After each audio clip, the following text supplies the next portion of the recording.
Assalamualaikum warahmatullahi wabarakatuh. Halo, selamat datang di podcast Himapsi Umpo bersama saya Masito dari Prodi Psikologi Islam 2021.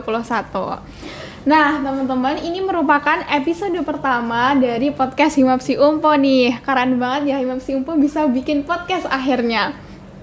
Nah, kenapa sih Himapsi Umpo ini bikin sebuah podcast? Kita memiliki beberapa tujuan. Salah satunya adalah ingin memperkenalkan bahwa di Universitas Muhammadiyah Ponorogo ini ada prodi baru loh, yaitu Psikologi Islam yang gak kalah keren dari prodi-prodi lainnya nih.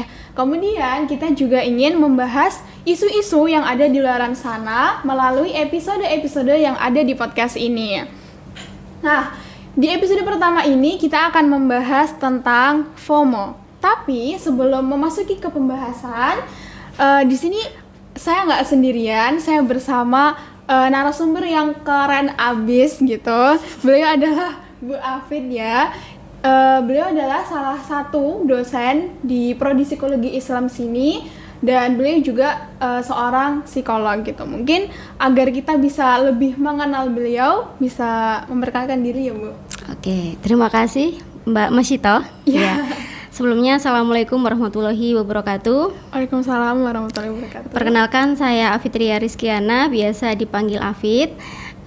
Saya dosen di Psikologi Islam UMPO dan juga psikolog, praktisi juga di UMPO juga, dan juga ada praktek mandiri juga, gitu. Oh iya. Selamat datang Ibu di podcast kami. Terima kasih sudah menyempatkan waktunya. Langsung saja ya Bu, kita ke pembahasan kita nih. Kan banyak sekali nih di luar tuh orang-orang yang kayak FOMO, takut ketinggalan, kayak mungkin takut dibully juga ya karena nggak sesuai gitu sama yang lainnya. Nah, menurut Ibu FOMO sendiri itu apa sih gitu? FOMO itu kan singkatan ya, fear of missing out ya. Iya, betul. Nah, itu fenomena di mana seseorang itu cemas atau khawatir ketinggalan momen. Ya. Sebenarnya ini tuh bukan fenomena baru. Nah, ini fenomena yang sudah sejak dulu terjadi. Cuman karena perkembangan teknologi dan juga sekarang kan semakin banyak media sosial gitu ya. Ada Instagram, ada Twitter, Facebook, TikTok ya, yang baru TikTok ini yang lagi tren tuh ya. Nah, akhirnya fenomena itu menjadi viral gitu ya kan. Nah, biasanya orang-orang yang melakukan FOMO itu mereka yang merasa tidak puas dengan kehidupannya sendiri. Nah, sehingga mereka akan sibuk untuk membandingkan kehidupannya dengan kehidupan orang lain, gitu kan. Nah, makanya biasanya ini kan terjadi seringnya itu di sosial media. Nah, kita biasanya kalau misalnya lagi waktu luang gitu kan pasti buka sosial media gitu ya, scroll, lihat story gitu. Wah, temanku yang ini ngapain ya gitu, temanku yang ini sekarang udah gimana ya gitu. Akhirnya dibandingkan gitu, wah dia punya ini, besok belilah kayak gitu. Jadi takut ketinggalan misalnya kayak tipe orang-orang yang konsumtif gitu ya. Mereka juga akan takut ketinggalan misalnya fashion gitu. Fashionku udah jadul, dia udah kayak gitu, besok belilah gitu. Jadi itu juga termasuk dengan FOMO itu tadi. Iya. Nah, FOMO ini berarti kan suatu fenomena yang nggak baru gitu ya, berarti udah sangat lama. Apakah FOMO ini berarti termasuk dari gangguan mental ya berarti? Sebenarnya bukan gangguan mental. Jadi FOMO ini sebenarnya hal yang normal ya. Tapi jika FOMO ini nanti dilakukan itu, jadi ada beberapa kasus itu yang mereka yang melakukan FOMO itu malah menjadi stres, kemudian menjadi tidak puas dengan kehidupannya, terus makin cemas gitu. Nah, ini bagi mereka-mereka yang biasanya memang punya rasa insecure dengan dirinya gitu. Jadi dia merasa sangat lemah, tidak percaya diri, akhirnya melihat orang-orang dia menjadi ingin ikut terus gitu, dan itu akan memicu dia untuk semakin cemas, akhirnya stres gitu ya. Stres kenapa? Misalnya dia ingin mengikuti tren fashion, tapi ternyata dari segi ekonominya nggak mampu. Nah, kayak gitu. Nah, itu biasanya bisa memicu bukan gangguan ya, problem psikologis akhirnya gitu. Karena FOMO baru ada problem psikologis ini sendiri. Iya, gitu. Sebenarnya bukan karena FOMO ada problem psikologis, tapi itu tuh kayak bisa saling keterkaitan gitu. Nah, jadi kayak misalnya orang insecure, akhirnya dia melakukan FOMO, dan semakin dilakukan FOMO itu dia akan menjadi misalnya stres, cemas, atau semakin tidak puas dengan hidupnya karena semakin membandingkan diri dengan orang lain itu, akhirnya dia akan semakin kok aku semakin ini ya, ternyata banyak sekali kurangnya kayak gitu. Kalau untuk penyebab utamanya orang melakukan FOMO itu apa yang paling umum gitu, Bu? Penyebabnya itu yang pertama karena itu tadi adanya sosial media yang semakin banyak, ya kan? Nah, karena adanya sosial media yang semakin banyak, akhirnya informasi semakin mudah untuk diakses, ya kan? Kayak misalnya nih Mbak Masito ya dengan temannya yang dulu SMA gitu ya. Temannya yang dulu SMA misalnya sudah punya dia sudah gimana ya, kuliahnya di mana ya, kemudian misalnya dia dunia kuliahnya seperti apa ya, kayak gitu. Nah, itu kan akan semakin mudah untuk diakses ya. Nah, sehingga media sosial itu bisa menjadi penyebab FOMO itu semakin marak gitu. Semakin marak. Nah, kemudian juga yang kedua adalah komparasi sosial. Jadi komparasi sosial itu kecenderungan kita untuk membandingkan dengan itu tadi. Misalnya kayak Mbak Masito membandingkan dengan temannya. Oh, kampusku kayak gini. Oh, ternyata dia kampusnya bagus ya gitu. Nggak mau ketinggalan nih akhirnya. Nah, sebenarnya ada sisi positifnya juga. Nanti ya kita bahas ini ya. Nah, akhirnya berlomba-lomba untuk misalnya nggak mau ketinggalan kampusnya ini. Akhirnya kampusnya semakin dikembangkan kayak gitu. Nah, kemudian adanya rasa kepentingan dan keterhubungan sosial. Jadi ada rasa ingin diterima oleh lingkungan sosialnya. Ya, misalnya dalam satu geng gitu ya. Dalam satu geng itu dia tidak mau tertinggal oleh teman-temannya ya, entah itu dari segi misalnya informasi fashion atau misalnya gosip kayak gitu ya. Gosip kan masuk juga ya. Nah, jadi gosip kayak gitu. Jadi mereka untuk supaya bisa tetap diterima di lingkungan sosialnya dan diakui oleh lingkungan sosialnya, akhirnya dia melakukan FOMO itu. Gitu. Nah, ini kan yang kita bahas dari tadi kan yang di masa sekarang gitu, yang kita alami sekarang ini. Nah, di era Ibu sendiri waktu masih mungkin masa-masa kuliah atau masa remaja itu, apakah FOMO itu juga sudah ada dan marak gitu juga? Mungkin kalau di zaman dulu itu orang tua ya, kayak misalnya mungkin sekarang juga masih ada. Jadi orang tua itu tidak mau tertinggal tentang akademik anaknya, sampai menuntut anaknya misalnya kamu harus les ini, harus les itu, kamu nggak boleh misalnya ulangan salah satu kayak gitu. Ini kan akhirnya mempengaruhi psikologi si anaknya gitu. Nah, itu mungkin salah satu FOMO di zaman dulu. Tapi ada juga misalnya kayak dalam hal fashion kayak gitu. Cuman ya karena zaman dulu itu media sosial tidak terlalu seperti ini ya.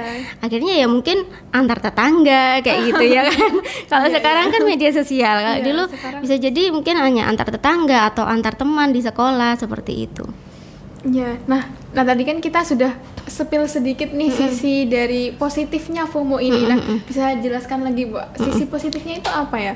Jadi FOMO ini memang ada sisi positif dan negatifnya ya.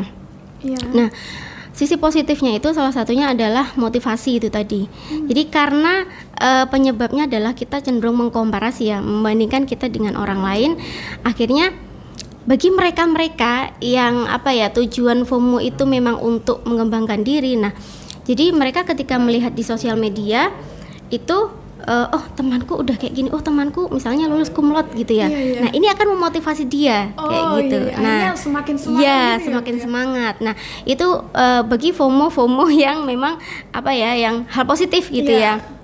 Nah, kemudian juga yang kedua adalah koneksi sosial. Jadi FOMO ini karena tadi itu ya, karena orang yang melakukan FOMO itu mereka ingin diterima. Nah, akhirnya ini bisa mempererat hubungan antara mereka kayak gitu loh. Jadi misalnya nih update tentang gosip. Nah, misalnya saya nggak update nih tentang gosip, ketika di dalam geng ya saya nggak nyambung gitu, ini ngomongin apa kayak gitu kan. Tapi kalau saya ikut juga update tentang gosip itu, nah akhirnya ini bisa mempererat ini ya kayak gitu. Mereka lebih erat lagi. Nah, betul. Nah, itu. Jadi itulah dua sisi positifnya ya. Jadi kita bisa termotivasi untuk menjadi lebih baik. Kemudian yang kedua bisa mempererat hubungan sosialnya. Iya, gitu. Betul. Nah, bagaimana nih tips dari Ibu untuk anak-anak muda di zaman sekarang ini mengontrol sifat FOMO yang berdampaknya itu lebih ke negatifnya gitu, Bu? Karena sebenarnya FOMO itu adalah hal yang normal. Jadi kita itu yang pertama harus menyadari emosi kita dulu, ya kan? Nah, kita menyadari emosi kita, kemudian tujuan kita untuk FOMO itu apa, gitu. Jadi jangan sampai misalnya FOMO itu malah memicu kita untuk ke hal yang negatif ya. Hal negatif misalnya kayak yang menjadi konsumtif itu tadi ya. Itu kan juga FOMO juga ya. Nah, jadi kita FOMO-nya itu ya misalnya kayak teman saya udah kumlot nih, atau misalnya teman saya udah kerja nih gitu. Nah, itu bisa memotivasi gitu supaya tidak tidak FOMO itu dampaknya tidak ke negatif gitu loh. Nah, kemudian kita juga harus membatasi di sosial media kayak gitu. Karena kalau misalnya kita tidak membatasi ya, tangan kita, jari kita ini kan liar ya. Kalau udah misalnya masuk Instagram kemudian lihat nih temennya, akhirnya apalagi di-explore itu ya, biasanya kan terkait kan itu, misalnya yang sering kita lihat apa, kemudian di situ munculnya apa. Nah, gitu. Itu kan bisa mempengaruhi akhirnya, wah ini dia punya ini, wah ini dia punya ini kayak gitu. Akhirnya kan kita semakin lebih gitu ya. Iya, betul kayak gitu. Nah, kemudian kita tetapkan prioritas dan ini tadi ya, fokus pada diri sendiri. Fokus pada diri sendiri itu maksudnya bukan kita egois ya, tapi lebih kepada daripada kita sibuk untuk mengurus kehidupan orang gitu ya, lebih baik kita sibuk untuk memperbaiki nilai pribadi kita kayak gitu loh. Nah, tapi ini berkaitan dengan FOMO itu tadi, untuk memperbaiki nilai kita. Misalnya itu tadi, ketika FOMO-nya itu adalah hal-hal yang positif itu tadi, kayak gitu. Kayak gitu. Ya. Berarti yang pertama itu dari pola pikir dulu ya, Bu. Betul. Pola pikirnya dirubah dulu agar menjadi FOMO ini berdampak ke hal yang positif gitu. Iya, betul. Nah, sebelum kita akhiri podcastnya, mungkin ada closing statement dari Ibu Afin? Iya, oke. Jadi silahkan teman-teman untuk melakukan FOMO gitu ya. Artinya kita tidak melarang untuk teman-teman melakukan FOMO, karena kalaupun kita tidak melakukan FOMO nanti kita bisa kudet gitu ya. Ya kan, dampaknya kita bisa kudet juga. Tapi kita harus bisa memilah nih, dan juga memperbaiki tadi itu mindset ya. Mindset. Jadi supaya FOMO itu nanti dampaknya lebih ke positif ke kita. Jadi silakan untuk misalnya melihat kehidupan temennya nih apa kayak gitu, tapi itu untuk memotivasi kita supaya kita ini menjadi lebih baik gitu, ke hal yang positif gitu. Kalau misalnya kayak fashion kan nggak terlalu penting gitu ya. Itu kan bukan pengembangan diri. Tapi kalau misalnya kayak prestasi gitu ya, kemudian apalagi ya, kepercayaan diri ya, soft skill kayak gitu. Nah, mungkin kita melihat orang misalnya coach gitu, wah ini orangnya keren sekali. Nah, kita bisa lihat gimana cara dia untuk menyampaikan materi, atau cara dia untuk membawa diri kayak gitu ya. Jadi silakan, nggak apa-apa teman-teman melakukan FOMO, tapi yang pintar-pintar untuk memilah gitu ya. Mungkin itu Mbak Masita. Ya, terima kasih Ibu atas waktunya di podcast ini. Semoga nanti kita bisa bertemu lagi di podcast selanjutnya. Aduh, nggak kerasa ini udah di akhir episode ya, di akhir episode pertama dari podcast Himapsi Umpo. Jadi teman-teman nantikan lagi episode selanjutnya di podcast Himapsi Umpo. So see you guys. Assalamualaikum warahmatullahi wabarakatuh. Waalaikumsalam.